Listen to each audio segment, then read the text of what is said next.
এদিকে উপকূলে ক্রমেই ফুটে উঠছে ঘূর্ণিঝড় রেমালের ক্ষতচিহ্ন। নোয়াখালীর হাতিয়া উপজেলার লক্ষাধিক মানুষ তাদের বসতভিটা, মাছের ঘের ও হাজারো গৃহপালিত পশু হারিয়েছে। ক্ষতিগ্রস্ত হয়েছে প্রধান সড়ক, ব্রিজ ও কালভার্ট।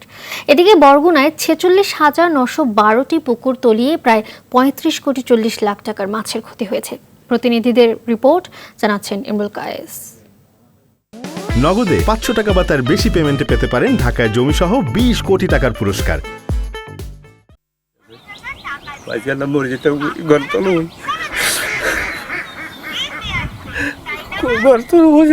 বেলাল হোসেন হাতিয়ার নিঝুম দ্বীপের বান্দাখালী গ্রামের বাসিন্দা।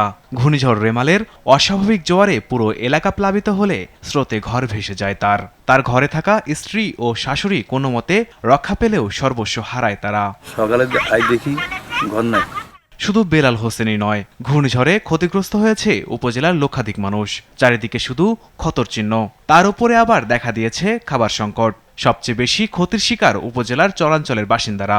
স্থায়ী বেড়িবাঁধ না থাকায় প্রায় 3,500 বসতভিটা বিধ্বস্ত হয়েছে।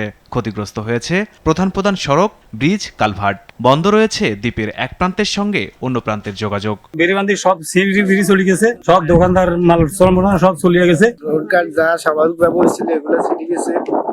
দোকানের উপরও, গদির উপরও 10 ফুটের মতো পানি গেছে, মানুষের মান সামানা নষ্ট হয়ে গেছে। নগদে 500 টাকা বা তার বেশি পেমেন্টে পেতে পারেন ঢাকায় জমিসহ 20 কোটি টাকার পুরস্কার। সরকারিভাবে ত্রাণ না পৌঁছালেও ক্ষতিগ্রস্তদের সহযোগিতা করা হচ্ছে বলে জানায় স্থানীয় জনপ্রতিনিধিরা।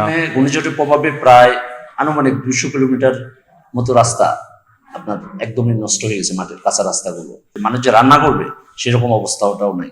বেড়িবাঁধ না থাকার কারণে গাইসার চর, ঢালচর এবং নিঝুম দ্বীপ খুব বেশি ক্ষয়ক্ষতি হয়েছে।